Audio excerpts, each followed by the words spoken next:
So House of the Dragon, Season 2, Episode 4, The Red Dragon and the Gold. Let's fully analyze it and review it. It starts us off in Harrenhal, and it's an intro of yet another Daemon dream of young Rhaenyra, and this dream is just more about how he is basically toxic to everybody around him, and this dream ends up with the ending being a decapitated Rhaenyra. So then we go into Daemon waking up, and he's forced to go to a council meeting in Harrenhal, in which he's having a meeting for alliances and whatnot.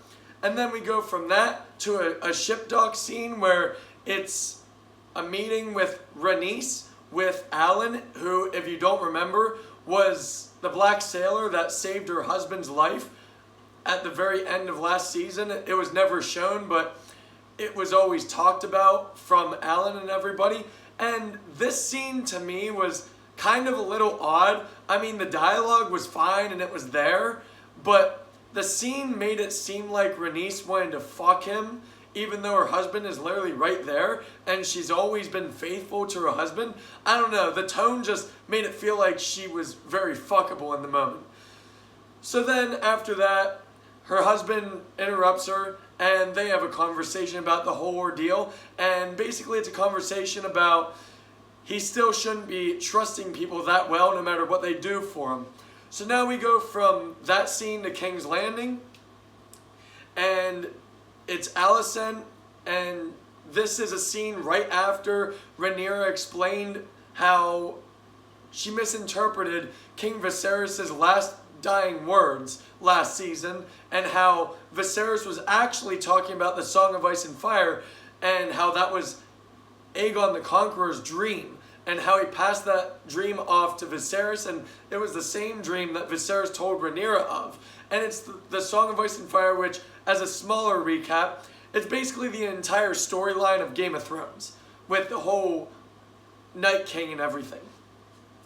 So then this leads Alicent to actually talking to Viserys' former maester. She's asking questions about his last moments, and if he ever thought that Viserys truly wanted Aegon to be the king. And this leads the maester to basically just saying, listen lady, I'm not involved, I'm not part of the family. When in reality he really just says, I don't know, I wasn't there when he died. And then he walked out. And then this scene ends with Alicent drinking basically a Plan B drink, much like the same drink that young Rhaenyra drank in the first season. And basically this is just an abortion drink. So that implies that Alicent was knocked up and she's basically, not going to have another child, because most likely it's Criston Cole's. So now we go straight from this scene into Dragonstone, and it's a council meeting and Rhaenyra is absent, and Rhaenys basically feels the need to be the one to try and hold ground. So she's trying to speak up while all allies of Rhaenyra's team are basically arguing back and forth about what to do, where to battle, who's plotting what. And when Rhaenys speaks up, everybody just kind of belittles her and explains that she wasn't made as the hand of the queen or anything, so nobody needs to listen to her. In which case her husband, the sea snake, just struts in, and it's kind of a different tone, and Jacaerys also intervenes as well. So now we go from that scene to the outer world in a forest, which is Criston Cole. Sorry, he's not in a forest, he's actually at a castle. It's Criston Cole. He's in a tiny scene where he's just beheading some guy that allied with Rhaenyra. So he beheads him, and then we go from that scene to King's Landing, which is Aegon in another council meeting, and he's scolding Larys Strong, the clubfoot, about the whole Daemon invading Harrenhal, and how that was actually Larys's castle, and basically Aegon is screaming at Larys because of how easily Daemon just overtook Harrenhal by himself and his dragon.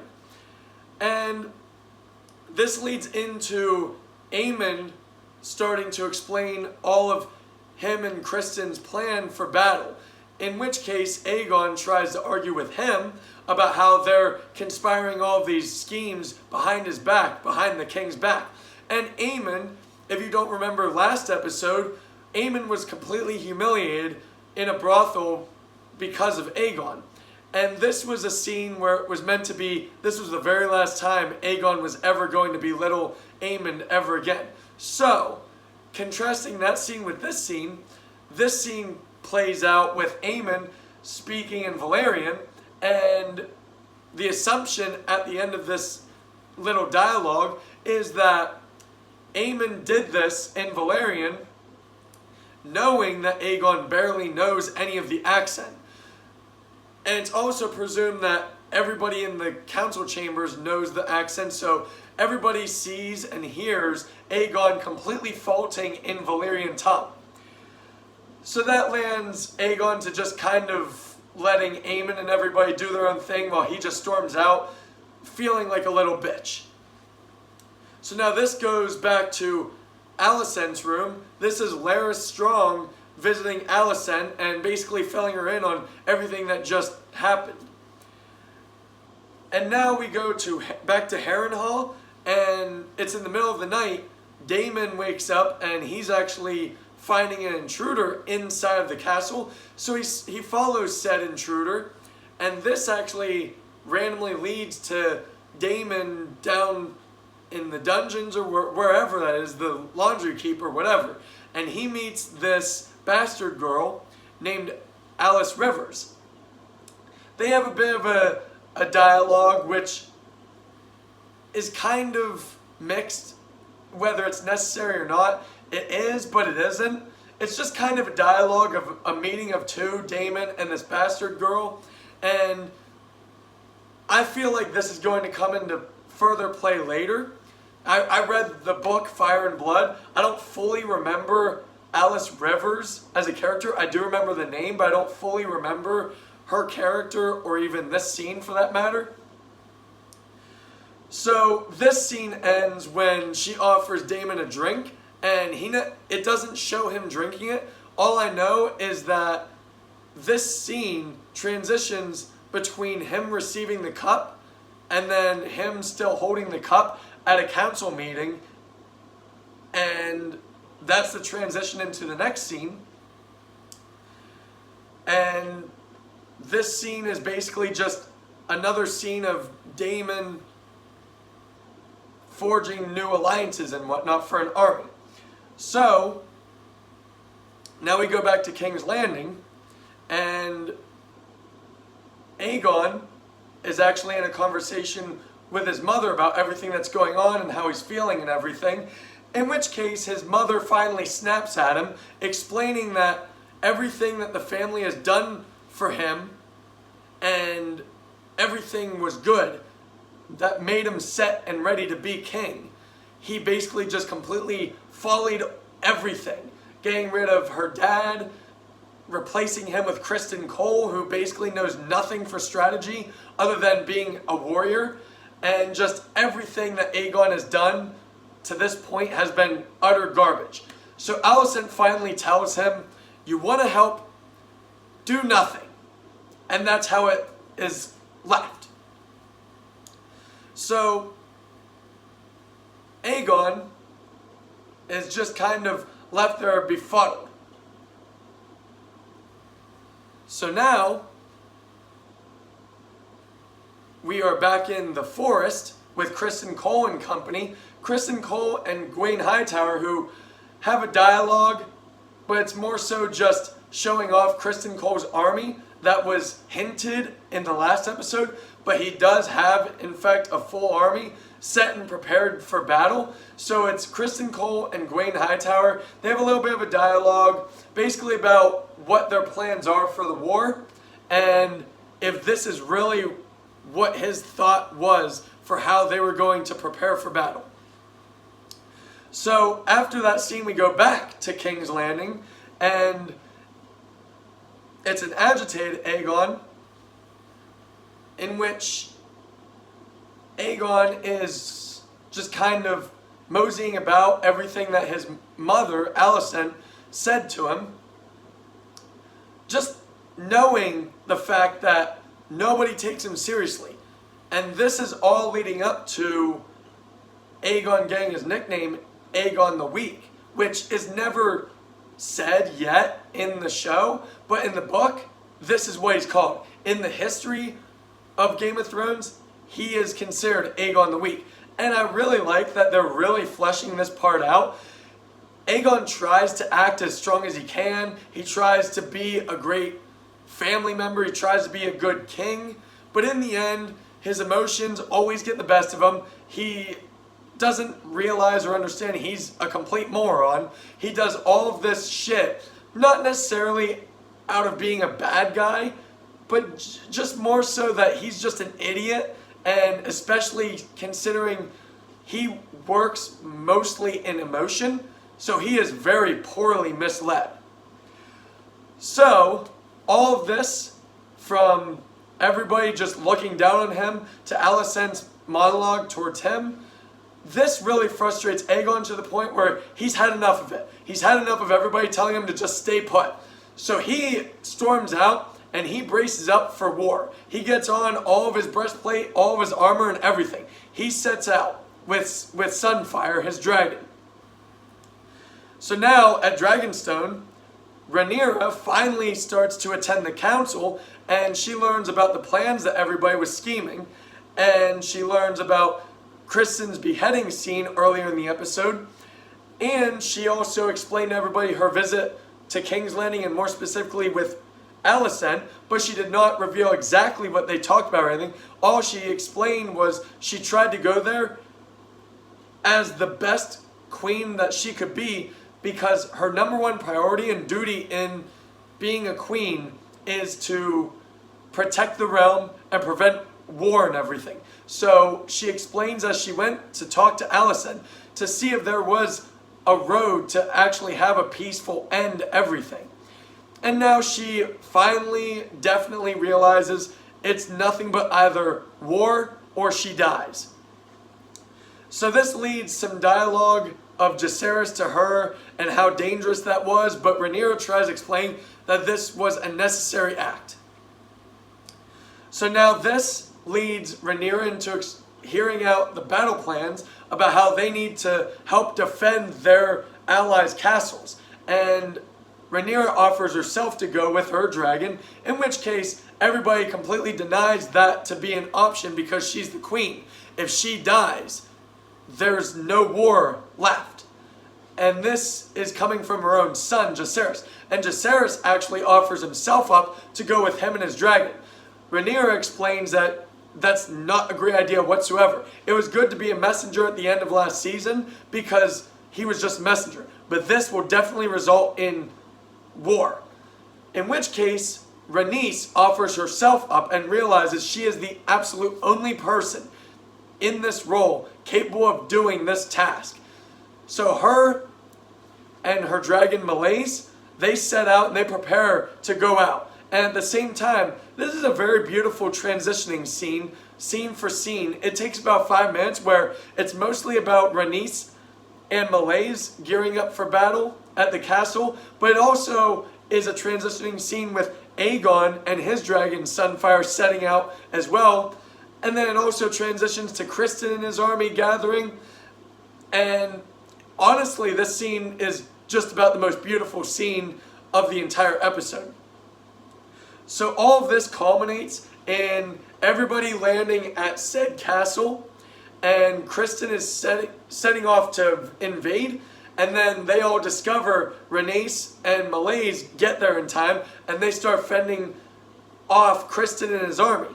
Well, Criston looks up in the air and he sees another dragon, and that turns out to be Aegon and Sunfire. And while Aegon and Sunfire are flying to the castle to wage war, it's revealed that Aemon and Vhagar were actually hiding in a different part of the woods, waiting for Criston and his companions to march out. So Aemon and Vhagar get ready to battle. Well, they look up and they see Aegon and Sunfire as well. So Aemon just tells Vhagar to back off for a little bit. Let's stay hidden. So the battle starts off. Criston and his army, basically they just get full on slaughtered because you just can't battle a dragon when you're on foot. So all of this happens and Criston ends up getting knocked out, and then this continues with Aegon getting there, and now it's Aegon and Sunfire versus Rhaenys and Meleys. And this is honestly a quick battle. Rhaenys and Meleys just kind of fuck up Aegon and Sunfire, which I feel bad for Sunfire. These dragons, they're kind of innocents. But yeah, so Aegon and Sunfire, they lose that first battle, but then they come back and they start to try and attack again, in which case he's still getting his ass kicked. But then Aemond and Vhagar start to join in on the battle. So now this battle is Aegon and Sunfire, who are basically in the claws of Meleys and Rhaenys. Now, all this while, Aegon looks out and he sees Aemond there with Vhagar, and Aegon celebrates as if Aemond's there to help him out. Turns out Aemond is there to help out himself. So Aemond sets Vhagar onto Dracarys and shoots out a fireball at Rhaenys, but the bulk of this fire breath hits Aegon and Sunfire, who end up just falling out of the air and they just land into the woods. So now we get to the meat of the battle. This is now Aemond and Vhagar versus Rhaenys and Meleys. This is the main part of the episode. This is where everything led up to in this episode and the whole season so far. So this is a very important event in the book, and I believe this was very well told. So the event in the book and the event in the show, this is going to be a huge spoiler, just so you know. So it's Aemond and Rhaenys fighting in air with their dragons, and I won't spoil the entire thing scene for scene. I'll just say that Rhaenys and Meleys, they end up winning. They're victorious until they fly around some more and Aemond and Vhagar come out of nowhere and Vhagar rips Meleys' shit up by the throat, and that's the end of Rhaenys and Meleys. So their end scene is they're just falling out of the sky. They fall down onto the castle. Everything goes up in flames. And yeah, this, for book readers, we all know this is the end of Rhaenys. Now, the scene isn't fully accurate, but it's mostly accurate, I will say. So now, the end of this scene starts with Criston finally waking up on ground. And he's going through the entire battleground. He's seeing the events of everything that happened.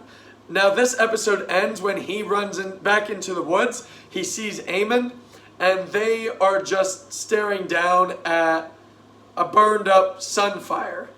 And then that's where the episode ends. For me, Season 2, Episode 4, The Red Dragon and Gold of House of the Dragon, honestly, I think it's an exceptional episode. I think it's the strongest episode so far in this season.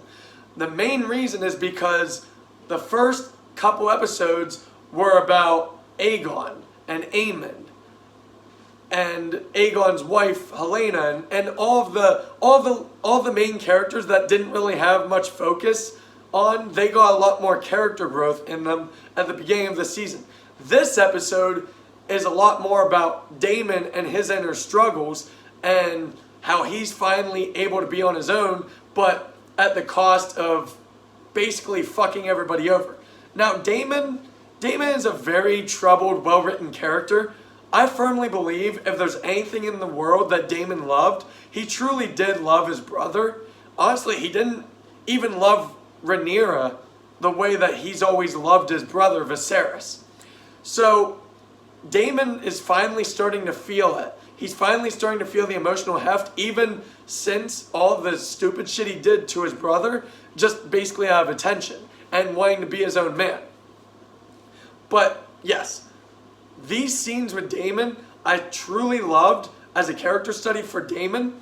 Now, bringing young Rhaenyra back in, honestly, the scenes fit well for Daemon's character growth, but they just feel like they're trying to just shoehorn Millie Alcock in again, just somehow. It kind of feels desperate, just my opinion. But for me, honestly, this episode was near perfect. The tone and pacing and the writing and the direction, it's all very well done and it's very well cohesive. We get a straightforward narrative of multiple characters going through the motions of their own schemes and everything that ends up culminating into other characters in alliance with said characters going into battle. And so I truly love this episode. This episode, The Red Dragon and Gold, overall, honestly, earns a 10 out of 10, even though the Rhaenys Alan scene was a little bit of an odd tone to it, but it's very forgivable because this episode is phenomenal. And I fully encourage everybody to watch this episode. It's fucking amazing. The visuals are very breathtaking. The writing is excellent. The dialogue is great with every character all around. Still though, I'll have to say, the number one main performance in this entire series is still Matt Smith as Daemon Targaryen. I never would have expected it, but I still think Matt Smith is the greatest actor in House of the Dragon thus far. So that's not a detriment to anybody else's performance. I just think Matt Smith is a great actor who is greatly portraying Daemon Targaryen, the Rogue Prince. So 10 out of 10, The Red Dragon and Gold. Thank you.